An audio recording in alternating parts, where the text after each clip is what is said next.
reception! We've been reading What the Ladybird Heard, so here's what the ladybird heard on holiday. After you've listened to this story, then you can follow the link to have a look at what the animals are getting up to in the zoo. Okay. One fine day in the middle of May, the ladybird went on holiday.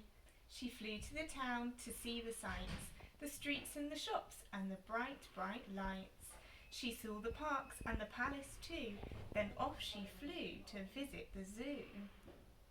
Have a look, can you see any of the landmarks? We're in London. And the crocodile snapped and the tiger growled, the lion roared and the monkeys howled, the elephant trumpeted, trump, trump, trump. Humph, said the camel with a great big hump. The hyena laughed and the hummingbird whirred, but the ladybird said never a word. But the ladybird saw and the ladybird heard. She saw two men she already knew. They were Lanky Len and Hefty Hugh. And she heard them chuckle, ha ha ha, we're going to kidnap Monkey Joe. We'll hide till there's no one else about, then we'll pick the lock and we'll get Joe out. And if we give him lots of fruit, he'll do the job and he'll get the loot. The palace isn't far at all, Monkey Joe can scale the wall.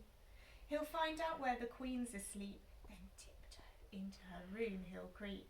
He'll open the sack and steal the crown, we'll soon be the richest men in town.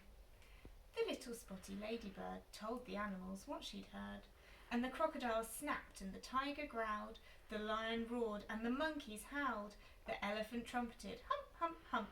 Humph, said the camel with the great big hump.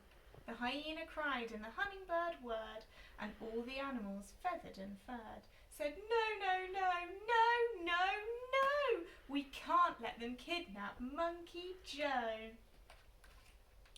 But the ladybird had a good idea, and she whispered it into the monkey's ear.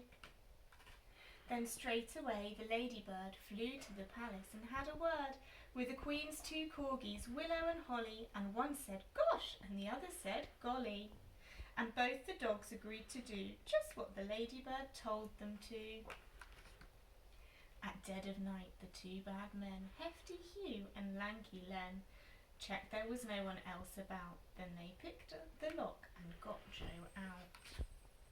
They carried him off to the palace gate, gave him a sack, then lay in wait. They watched him scale the palace wall, and they muttered, careful not to fall. Then they rubbed their hands as they saw him creeping into the room where the queen lay sleeping. Corgi Holly and Corgi Willow, who lay each side of the queen's soft pillow, were wide awake, and they said to Joe, come on, monkey, off we go. They led the way while the queen still slept, and they showed young Joe where their bones were kept. Then they helped the monkey fill the sack, and they wagged their tails as he carried it back. But two thieves yelled, hip hip hooray, but now let's make our getaway. They carried the sack to a nice quiet park, where the only sound was a distant bark.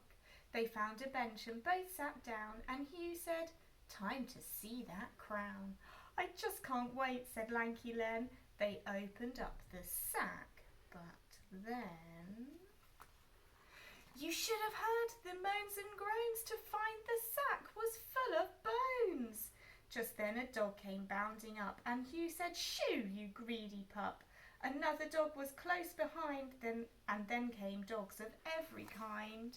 A lurcher and a labrador, a peaker pug, and more. Black dogs, white dogs, grey and brown, it seemed like every dog in town.